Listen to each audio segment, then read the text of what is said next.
Assalamualaikum warahmatullahi wabarakatuh. Salam Om Swastiastu, Namo Buddhaya, salam kebajikan, salam sukses, salam sehat untuk kita semua. Halo Sobat Ijen dimanapun berada, kembali lagi ke acara kesayangan kita, acara Suar Integritas.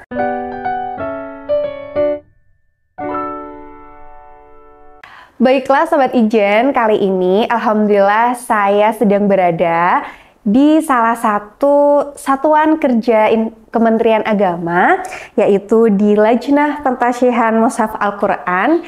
Dan kali ini saya sudah bersama Bapak Kepala, yaitu Bapak Haji Abdul Aziz Sidki MAG. Assalamualaikum Bapak. Waalaikumsalam warahmatullahi wabarakatuh. Iya, kita sudah hadir di tengah-tengah kita Sobat Ijen, Bapak Kepala. Bagaimana Pak kabarnya? Alhamdulillah baik. Alhamdulillah.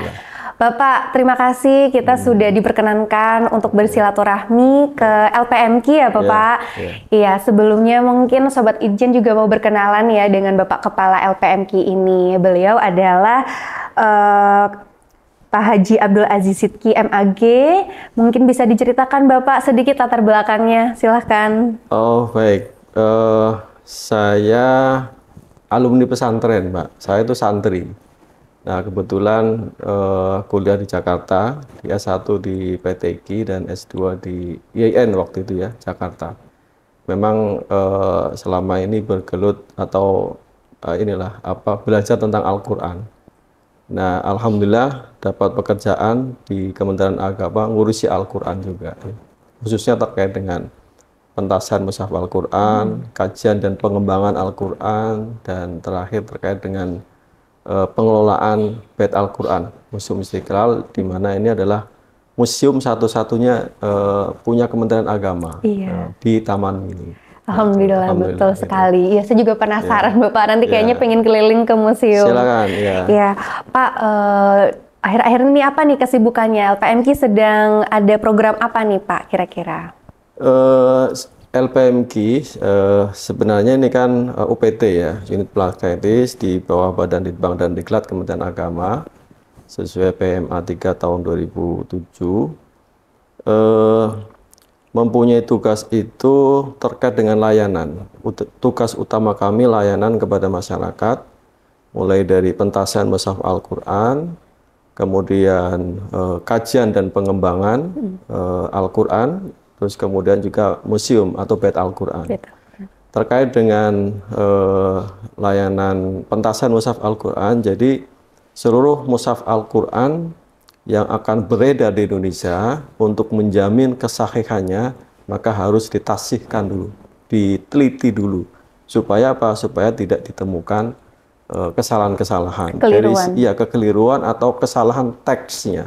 Itu nggak boleh, karena itulah begitu besarnya perhatian pemerintah terhadap kitab suci Al-Quran ini, karena kitab suci Al-Quran adalah pastinya kitab suci umat Islam yang harus dijaga kesahihannya. Kemudian juga dari sisi pemahamannya itu juga kami harus mengawal, dan kami sudah menerbitkan dan mengedarkan di masyarakat itu Al-Quran dan terjemahannya. Terjemahan Kementerian Agama itu adalah produk kami, dan yang hampir dibaca oleh masyarakat Indonesia, hampir 99% terjemahan di Indonesia ini adalah terjemahan Kementerian Agama. Begitu juga tafsir dan berbagai macam buku-buku terkait dengan ulumul Quran.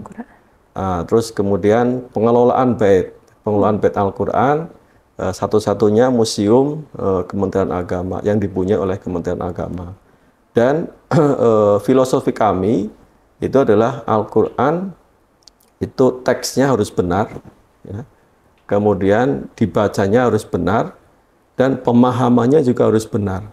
Makanya itu ada terjemahan, ada tafsir dan berbagai macam buku-buku ulumul Quran, dan Mushaf Al-Quran juga disimpan di dalam Museum Al-Quran, Bait Al-Quran. Karena itu di Bait Al-Quran ini ada Mushaf Al-Quran dari yang terkecil sampai yang terbesar.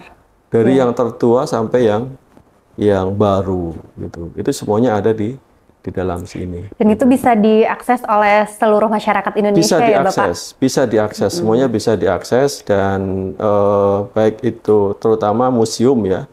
Museum itu apa namanya bisa langsung hadir di sini, bisa langsung hadir silakan dan untuk museum karena kami ini sudah PNBP jadi tiketnya relatif murah, hanya 5.000 Mbak, bisa melihat berbagai macam Al-Quran dan sebagainya. Iya, Masya Allah. Hanya 5.000 kita bisa wisata religi ya, Sobat Ijen. Betul. Iya, Bapak. Alhamdulillah, Masya Allah sekali. Nah, nanti boleh lah ya saya keliling-keliling, Bapak. Ya, silakan. Iya, Bapak. Ini kan kita berbicara, kebetulan LPMK juga salah satu satuan kerja yang ingin menuju zona integritas, wilayah bebas korupsi, dan wilayah birokrasi bersih dan melayani PBK ini. Nah, mungkin kita ingin berbicara sedikit ya Bapak mengenai apa sih makna dari integritas itu bagi seorang kepala LPMK nih, bagi seorang Mbak Aziz ini, bagaimana Pak menurut Bapak itu? Iya, integritas kalau ini adalah saya kira harusnya sudah menjadi apa ya yang ada pada diri kita semua sebagai ASN ya, sebagai ASN, apalagi ASN Kementerian Agama, apalagi ASN di Lajnah Pentasan Mushaf Al-Quran gitu ya. Karena integritas ini kan konsistensi antara ucapan dan perbuatan di dalam kehidupan sehari-hari itu apalagi kalau di kantor ya pastinya harus apa yang kita sampaikan, apa yang kita ucapkan itu harus sesuai dengan perilaku kita. Betul. Termasuk juga bukan hanya perilaku tapi juga program kita, kegiatan-kegiatan kita. Itu yang harus kita. Makanya dan ini kalau kita alhamdulillah di kami ini karena Al-Qur'an jadi teman-teman sebagaimana saya katakan tadi ada juga yang terkait dengan kajian Al-Qur'an kan. Dan integritas ini sangat-sangat terkait dengan kandungan Al-Qur'an. Karena ada dalam Al-Qur'an itu surah As-Saff ayat 2 sampai 3 itu ya ayyuhalladzina amanu lima taquluna ma la taf'alu. Kabur maqtan indallah an taqulu ma la taf'alu. Jadi Allah jelas-jelas di situ mengatakan, wahai orang yang beriman, kenapa kamu berkata tapi tidak sesuai dengan perkataannya? Kabur maqtan indallah an taqulu ma la taf'alun. Sangat murka Allah ya. Orang yang berkata tapi tidak melaksanakannya. Tidak sesuai dengan apa yang dikatakannya. Betul. Ini kan integritas. Betul. Nah, itu sudah mestinya sudah menjadi moto hidup kita lah. Betul. Harus antara ucapan harus sesuai dengan perbuatan. Dan ucapannya pasti ucapan yang baik ya. Makanya qaulan sadida, ucapan yang benar dan baik, yang kejujuran. Ini kan salah satu nilai-nilai integritas itu kejujuran, tanggung jawab ya. Kemudian juga bisa disiplin gitu. Ini pokok dari integritas ini yang ini harus kita sebagai ASN Kementerian Agama ya harus ada pada diri kita. Betul.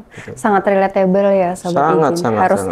Intinya kita harus selaras gitu antara hati, pikiran, perbuatan dan ucapan, tindakan juga. Harus, itu harus. Dan itu integritas itu di situ. Betul. Yang harus terinternalisasi dalam kehidupan kita sehari-hari ya Pak. Betul. Termasuk juga di kehidupan di kantor ya, sebagai ASN gitu.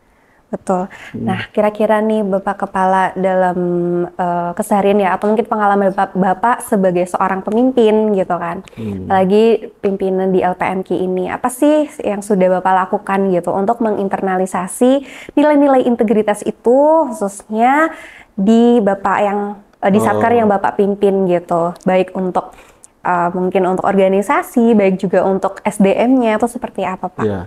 Jadi kami terus sekali lagi karena ini sebagai ASN dan di kantor ini memang harus melayani masyarakat ya. Jadi pertama tentunya kami melayani masyarakat dengan senang gitu ya, dengan senang, dengan sepenuh hati itu moto kami, layanan kami itu. Nah, karena itu upaya untuk melayani masyarakat dengan baik inilah yang terus kita usahakan. Contoh umpamanya termasuk juga di dalam, karena kita sekarang programnya Pak Menteri Agama terkait transformasi digital, kebetulan layanan di kami ini itu semuanya serba digital, Mbak. Mulai dari pentasehan, itu juga layanan terkait administrasinya itu sudah digital. Tidak ada lagi tatap muka. Tidak ada tatap muka. Jadi masyarakat sudah sangat dimudahkan sekali. Begitu juga layanan terkait dengan produk-produk kami. Itu mulai dari Al-Qur'annya, ada kita punya Quran Kemenak ya, kemudian hasil kajiannya itu kita punya pustaka lajnah yang bisa diakses semua produk-produk kami, semua free, nggak ada bayar ya terkait dengan untuk hasil produk kami. Gitu. Diakses secara gratis. Secara gratis ya itu. Kemudian juga sangat memudahkan lah intinya. Dan ini dalam rangka juga terkait dengan program utama Kementerian Agama, moderasi beragama ya, itu kan wajib kita memberikan penyadaran kepada masyarakat, diseminasi kepada masyarakat tentang program moderasi beragama ini. Nah, kemudian kami juga ini Mbak, inovasi ya, terus berinovasi. Itu layanan udah kami semuanya itu. Nah, termasuk layanan yang ada di kami ini adalah layanan kepada teman-teman disabilitas. Disabilitas. Kalau untuk teman-teman tunanetra, kita sudah lama menyiapkan Quran Braille. Nah, untuk yang ini kami baru dari tahun 2020 ya menyusun mushaf Al-Quran Isyarat. Ini khusus untuk teman-teman disabilitas hurung wicara atau teman-teman kita sebut mereka dengan sahabat tuli. Sahabat tuli. Nah, ini Qurannya seperti ini, Mbak.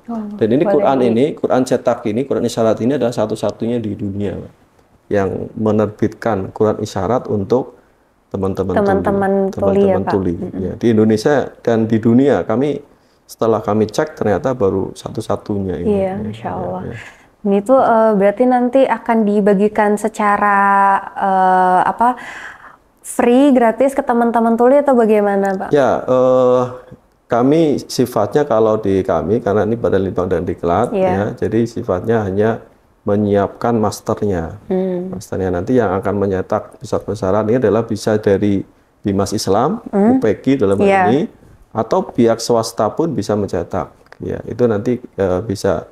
Dan kalaupun cetakannya umumnya belum dapat, itu juga bisa diakses untuk Quran Isyarat ini di Quran Kemenak. Quran Kemenak, Quran Kemenak itu baik Android ataupun iOS itu sudah ada semuanya. Sudah masyarakat sudah bisa khususnya teman-teman tuli itu sudah bisa mengaksesnya. Ini karena ini sejalan dengan undang-undang dan juga kebijakan Bapak Menteri Agama yang layanan untuk semua agama. Untuk tidak hanya semua agama tapi juga untuk semua kita.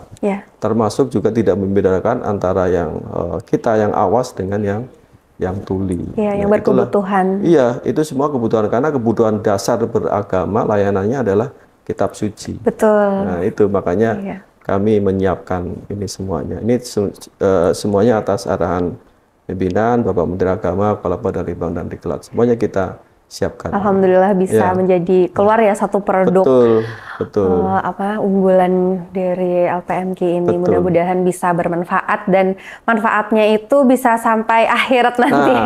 Itu dia. Mengalir gitu. Betul. Jadi memang saya sering sampaikan kepada teman-teman dalam rangka untuk meningkatkan integritas ini, Mbak. Bahwa kita di LPMK ini tanggung jawabnya itu, pekerjaannya itu tidak hanya dunia tapi akhirat. Makanya begitu besar. Pertanggungjawabannya itu sampai di akhirat nanti. Makanya saya bilang ini jaga betul integritas kita, karena tanggung jawab kita itu tidak hanya di dunia tapi juga sampai akhirat. Karena yang di ini tuh kitab suci. Betul, kitab suci kan. Jadi jangan sampai saya terutama kepada semuanya lah, kepada semua ini ya. Nggak boleh, karena kalau ada satu ayat yang salah kemudian dibaca oleh masyarakat, ini yang dosa kan kita juga nanti. Ini di mana nih pentasian dulu kok bisa salah kayak gini? Nah itu makanya harus betul-betul dijaga, termasuk juga pemahamannya juga harus dijaga, tidak boleh menyimpang gitu ya dari yang supaya benar gitu. Saya kira gitu, Pak. Iya, nah terakhir nih Bapak, kira-kira apa nih harapan Bapak gitu ya sebagai Kepala LPMK, khususnya untuk LPMK sendiri dan umumnya untuk Kementerian Agama terkait apa ya namanya, untuk menumbuhkan atau mungkin mempertahankan nilai-nilai integritas dan juga harapannya nih untuk Kementerian Agama ke depannya itu seperti apa, Pak? Pastinya kalau untuk LPMK kami berharap tentunya mudah-mudahan ya secara umum di tahun ini, karena kami sedang mengajukan UPT atau Satkar untuk WBK, insya Allah mudah-mudahan kita berusaha keras untuk bagaimana bisa menggapai itu ya, untuk WBK dari Kemenpan RB, dan yang pastinya jauh lebih luas adalah bagaimana masyarakat Indonesia bisa terlayani dengan baik di LPMK ini. Itu harapan kami yang terbesar lah, dengan baik, dengan puas ya, itu karena tugas kita ASN adalah melayani masyarakat. Betul. Dan pastinya juga secara umum di Kementerian Agama ini jauh lebih baik ya melayani masyarakatnya, karena semuanya serba digital kita, jadi masyarakat dimanapun bisa terlayani dengan baik, apalagi di bawah kepemimpinan Gusmen ini saya kira luar biasa sekali kemajuan digitalisasi, transformasi digital itu ya, semua sangat-sangat, dan alhamdulillah Kementerian Agama sudah mendapat penghargaan dari internal, orang luar yang mengakui bahwa transformasi digital di Kementerian Agama ini telah berjalan dengan baik. Gitu. Saya kira itu, Mbak. Ya. Terima kasih, alhamdulillah. Mudah-mudahan bisa membawa manfaat ya, Pak ya. Amin. Ya. Nah, terakhir mungkin Bapak bisa diperkenalkan gitu ya ke Sobat Ijen semuanya gitu. Produk-produk apa saja sih yang ada di LPMK ini, termasuk produk-produk unggulannya. Ya, baik.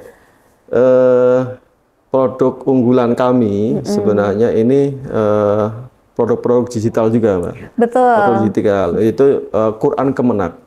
Jadi Quran Kemenak itu ada yang versi iOS, ya, versi Android dan juga web. Web ini ada satu lagi Quran Kemenak, Quran Inward.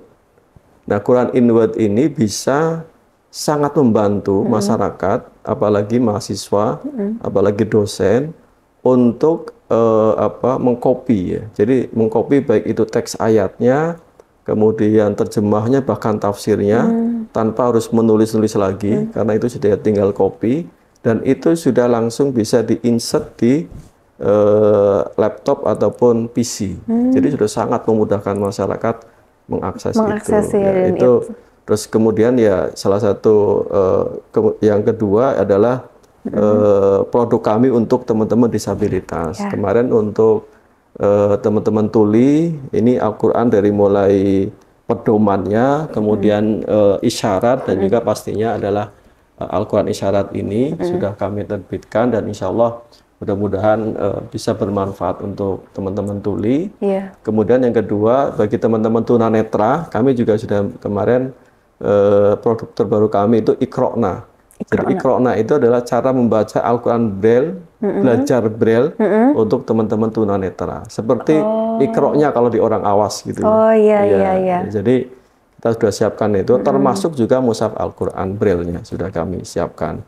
Dan berbagai macam buku tafsir ya, itu sudah kami kami publish juga, baik itu tafsir tahlili yang ada 10 jilid itu bisa diakses di aplikasi Pustaka Lajnah.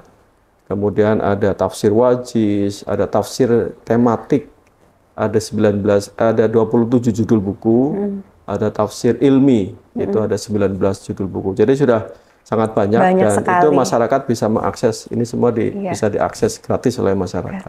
Kabarnya juga banyak ada terjemah Al-Quran yang bahasa daerah ya Bapak? Kalau bahasa daerah bukan di kami, itu ada di Puslitbang Lektur, tapi sudah melalui teks ayatnya sudah melalui proses pentasian di kami. Gitu.